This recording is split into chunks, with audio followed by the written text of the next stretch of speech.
right, soldiers of the 181 Infantry, here we go. This is the standing power throw. This is a lot of technique, but this is going to demonstrate our explosive power. Definitely something you're going to want to practice a lot.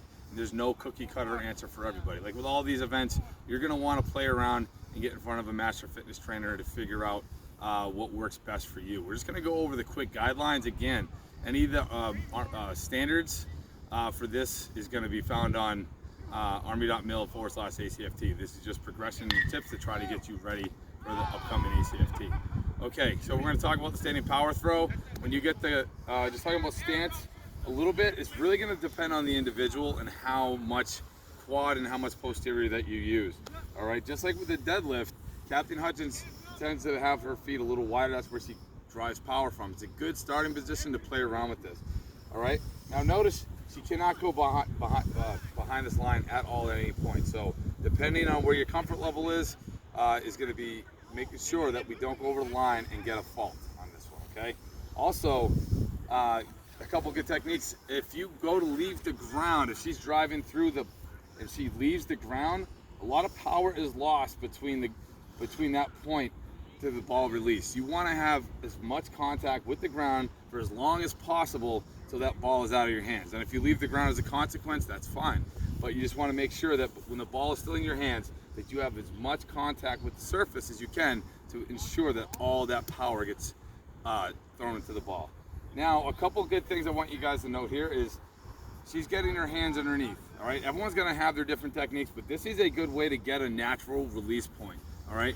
If I have my hands off to the side or I'm gripping it too much, I may release right behind me, put all this effort in, and it might only go a little bit, okay? But if I get my hands underneath and have a light grip, this ball is gonna naturally leave as she goes to throw it. It's just gonna leave her hands at that natural release point. You won't even have to think about it. So it takes a lot of the guesswork out of this, okay? So the more tension you have gripping this ball, now you're more in control and you're more apt to throw it right behind you than to get that good loft to get down to your cone, okay? So real quick, we just have the cone set up.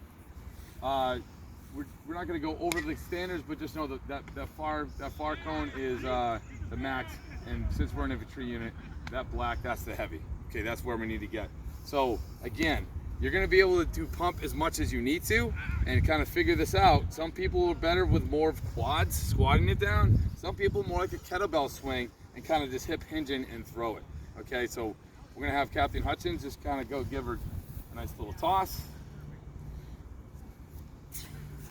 And then someone's going to come over, place it, and then measure it. Okay, again, we're not going to go over that, but someone's going to be standing out there with a stick, and they're going to measure that.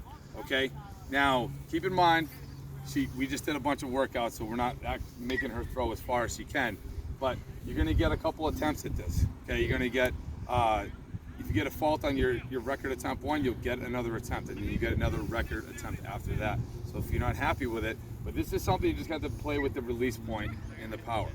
Okay, you want to try again? She's going to load up, maybe try it a little differently. And then she's just going to make sure she doesn't go over that line, and she's going to throw. Good. That's a good throw. All right, so there's a couple things we can do to practice for this. We can get a kettlebell. All right, want to grab a kettlebell, ma'am, if you don't mind. Regular kettlebell swings will be hugely beneficial here. All right, loading up like we talked about. Gets the lats engaged, go ahead, sends that butt back hip hinge, and then drives that kettlebell up. And then if we can maintain that core lockdown, I'd want her to go up overhead, just to about where the release point's gonna be. That's pretty good. We don't go any higher than that because we're not gonna be releasing the ball. We release the ball that high, it's gonna go right behind us. So we can use a lighter kettlebell, we can use heavier ball throws, so then when we go to do it with a 10-pound medicine ball, it won't be as hard. Again, there's a lot of technique driven to the individual. I advise you get with your master fitness trainer and get in front of somebody, and they can kind of diagnose and tell you where you probably need to be throwing, where your feet need to be from, gripping the ball, and where your release points are. All right, so this is gonna take a lot of practice. Again, any questions, please just ask, comment on this video, and let's get after it. Here we go.